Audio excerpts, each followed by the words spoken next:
Well, good evening, everyone. Forgive the formality of this, but it's going to hide my shaking knees tonight. But it is a real honour to stand before you at this service and to offer a reflection, and it's not an honour I take lightly.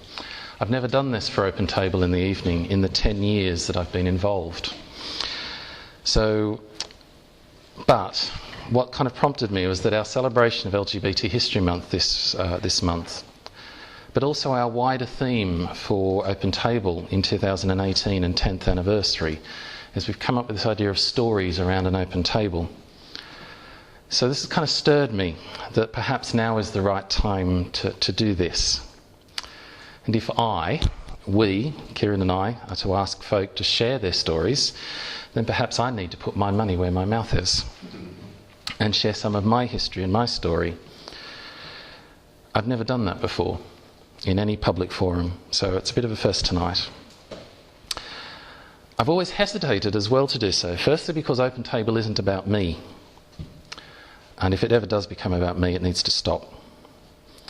Secondly, because it can be a risk that personal stories can be a little bit self-indulgent.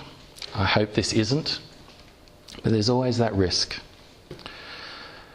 And finally, until recently, I simply didn't have the skills to do it, or the confidence to commit thoughts and narrative to paper.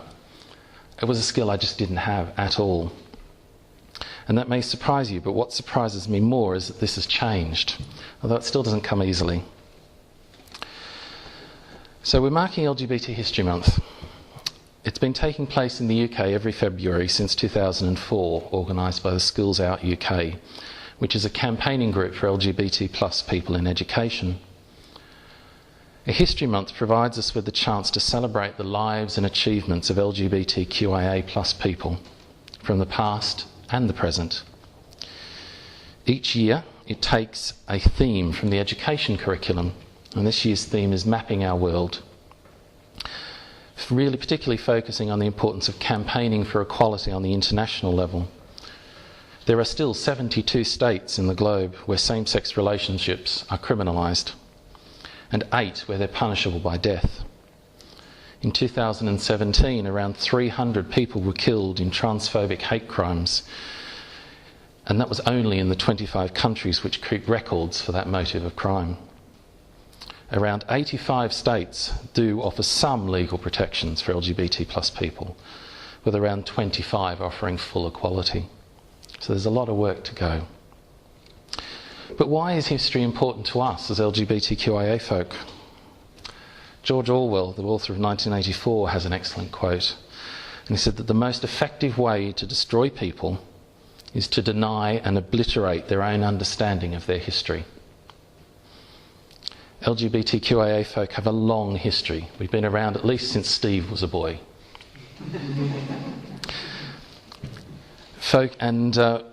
Most of that history has been hidden, coded, or denied that it exists altogether. But by catching a glimpse of it, we can be liberated. The English word history derives from Latin. And in Latin, it kind of means a relation of incidents, which is fairly generic. Just a relations of incidents, a story, a chronicle. In Greek, though, it's a little bit, and the words are very similar. But in Greek, it carries a meaning of a learning or knowing by inquiry. Thinking of history as a knowing by inquiry, or an account of one's inquiries. So over the next 45 minutes, kidding, though that was the average length of a sermon in my childhood, but over the next little while, I do want to share a little of my history by relating some of the key incidences, and I can't possibly cover the whole thing. And I hope it gives enough snippet and connection. But also about my learning by inquiry and why it's relevant to LGBT History Month. So I grew up in Sydney, Australia, in the western suburbs. That was proper Bible Belt territory in Australia. My suburb, which is called Panania, was an entirely white Anglo-Saxon. It still has 10 churches of 10 different denominations along the high street, some with seating for up to 500 people. Religion was a big thing when I was a kid, and still is somewhat, far more than it is in the UK. And this is all in one not particularly large suburb. It's pretty small. I'm the eldest of 4 children, and we grew up going to a variety of Protestant and evangelical churches. Church and faith were a major part of our lives and the lives of our grandparents, who had at one time been itinerant preachers and still spoke regularly at various services. Australia has traditionally been a rather socially conservative country. My home state of New South Wales did not decriminalise male homosexuality until 1984. I was 9 years old at that point, and bizarrely I actually have some memories of the acrimonious debate in the state parliament to enact that legislation. I was utterly unaware of at that age of my sexuality, but I knew enough that I was a bit odd. Well, distinctly odd actually. It must have been huge, I think, to have made an impression on a 9-year-old. The average 9-year-old is completely oblivious to politics, but I knew it was big. My parents weren't at that time exactly progressive and were appalled that the legislation to decriminalise went through. The church tradition that I grew up in was rather big on the giving your heart to Jesus prayers, and I made this prayer sincerely at the time, around the age of 6 or 7. And attempted throughout my childhood and teens to live out that commitment in whatever way I understood it at the time. I attended church every Sunday, sometimes twice, went to Sunday school, sang in the choir, was part of a Bible study group during the week, attended Boys Brigade on a Monday night, youth group on a Friday night, and went to a Christian school. My entire life and social life was part of the church, much of it great and nurturing, and very fond memories of lots of great fun as a youth group. At the age of 13, though, I began to awake to the fact that things weren't quite as I thought they were supposed to be. I wasn't finding girls as exciting as my friends. I was far more interested in being friends with them. But I was so pious as a 13-year-old, I actually put it down to my piety, that I was such a good boy. And that made sense for a little while. I was, though, becoming conscious of my orientation to my own gender, and it absolutely terrified me. There was a book that was hugely popular in Christian circles at that time called Everything a Teenage Boy Needs to Know. And it was written by a Christian GP who was on the television a lot, daytime television in Australia. And I was given a copy about this age, as were many of my contemporaries. And it was in that book that I discovered what I was. In the chapter titled Sexual Deviance, I read the description of myself. I was a homosexual, a deviant. I believed it. It concurred with everything that my culture, my friends, my parents, my pastors taught, that homosexuality was deviant, disgusting and sick. All those words I'd heard directly quoted, not at me, but at others, and I was determined not to be one of them. And so I hid. I kept a tight lid on my feelings, my crushes on the beautiful boy on the other side of the classroom. I never shared them with anyone, not a soul. A teacher did once ask me in a one-to-one if I was attracted to other boys, and I refused to answer. He simply said, "Don't worry, you'll grow out of it, lad." And I believed it for years. It had to be right. A teacher that I respected was saying this. Unsurprisingly, keeping a lid on things didn't work. It never does. And by my 21st birthday, I had the first of 3 breakdowns. Being a good church boy, I spoke to my pastor first, not my GP, and was recommended a good Christian psychologist, in whom I finally confided my secret. The answer I received was reparative therapy. I could be normal. Oh yes, that was the word.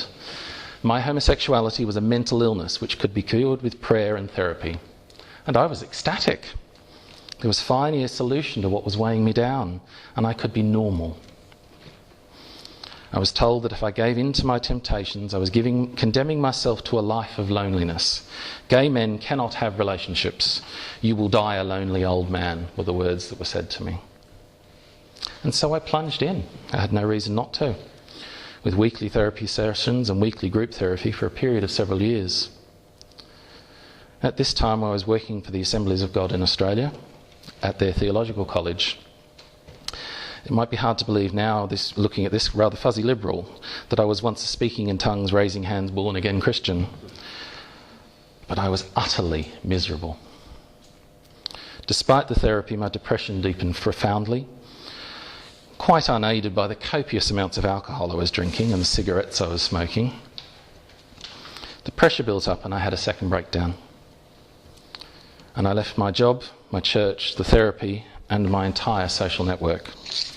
I walked away completely and spent about the next 6 years in a series of jobs walking through a fog made up of a cocktail of beer, cigarettes and antidepressants.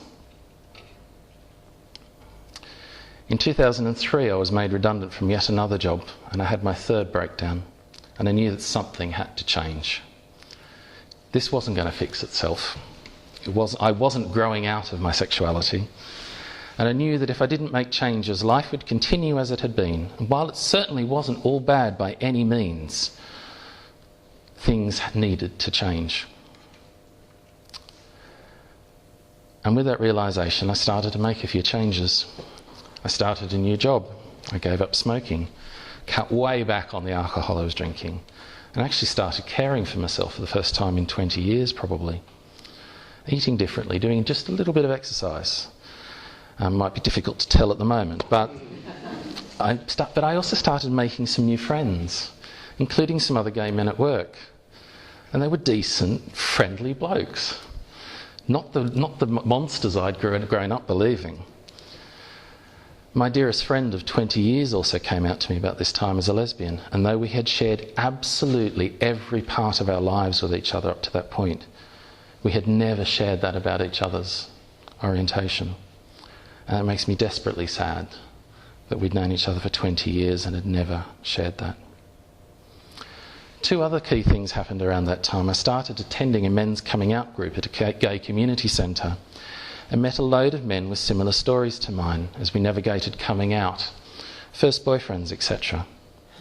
That group of men did more for me in 12 months than all the therapists I'd met combined in the past.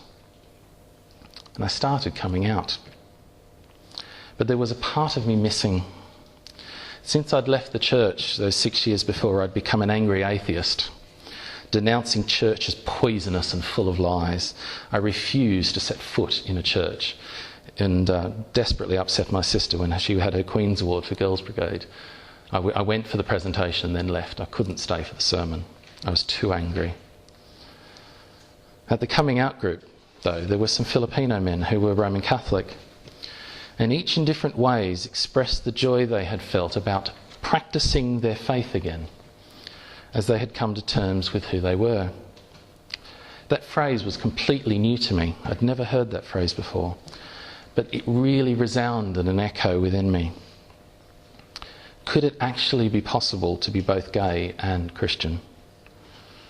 My upbringing said it was utterly impossible. You can't willfully sin and call yourself a Christian.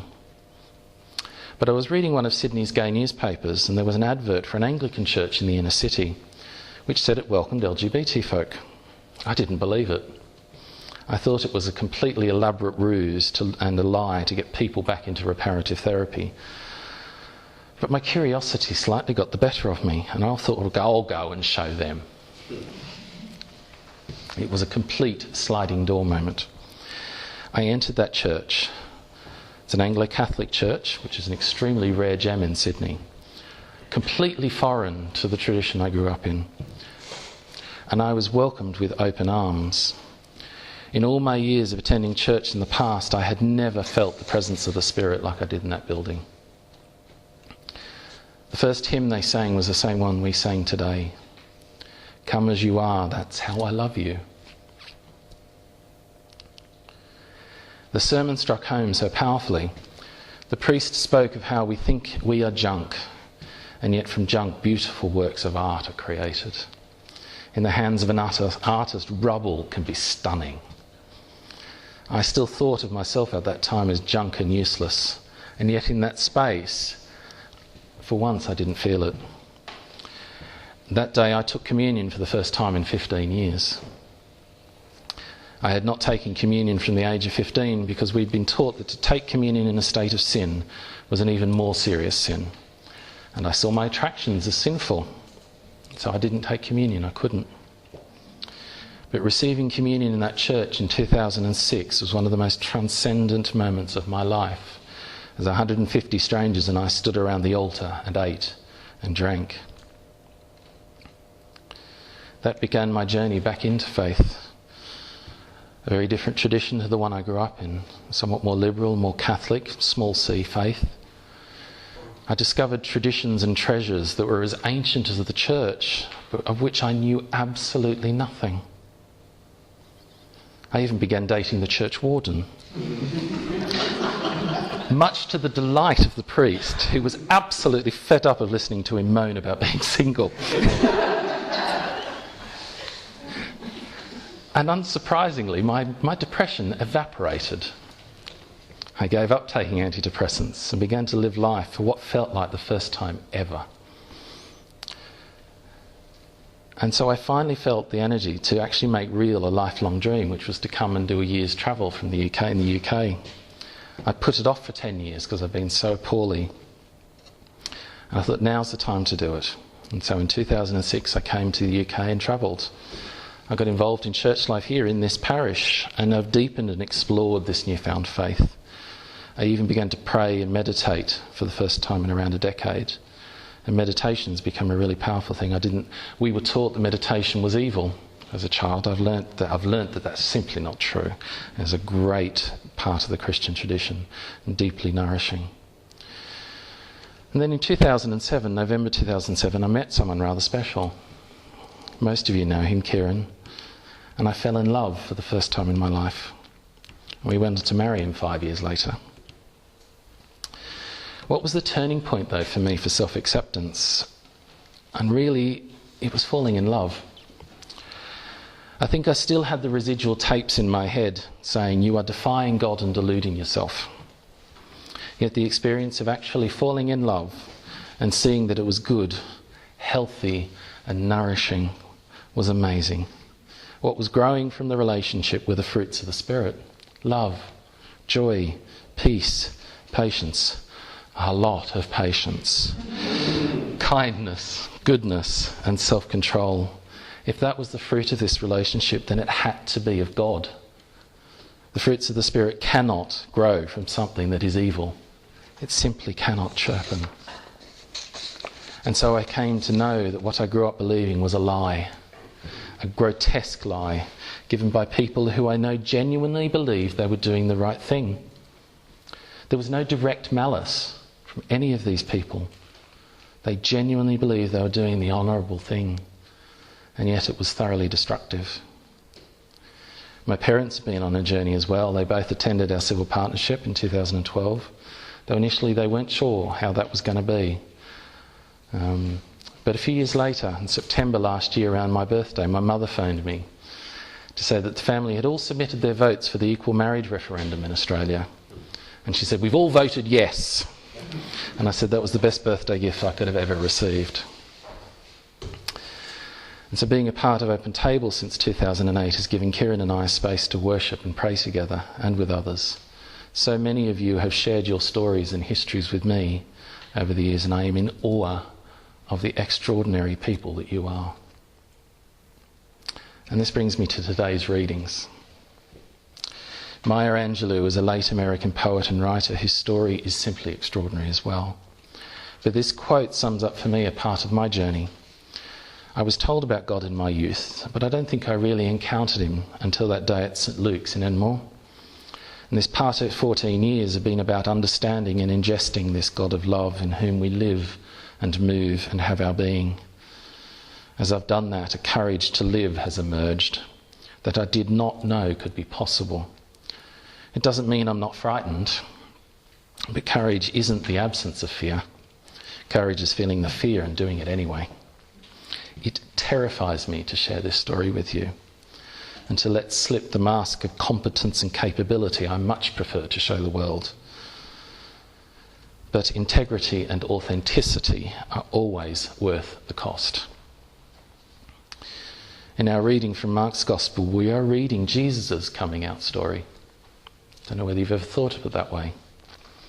But this is the story of the moment in which Jesus becomes aware of who he really is. You are my son, the beloved. With you I am well pleased. Think about that profound moment. Mark opens his gospel with this story. That is the start of Jesus' ministry, the aha moment, which drives him into the wilderness to try and figure out what on earth he is to do with this realisation. And some of the Gospels talk about it being the temptations, and there's various versions of it. But I think what they really are, they're metaphors for Jesus wrestling with this spiritual insight. I am God's beloved child. What am I to do with that? And it answers us a little bit in Mark's, the reading we had today in verse 14, says that after he had this time in the wilderness, he then began proclaiming the good news of God. So what is that good news? It never really specifies it in any of the Gospels.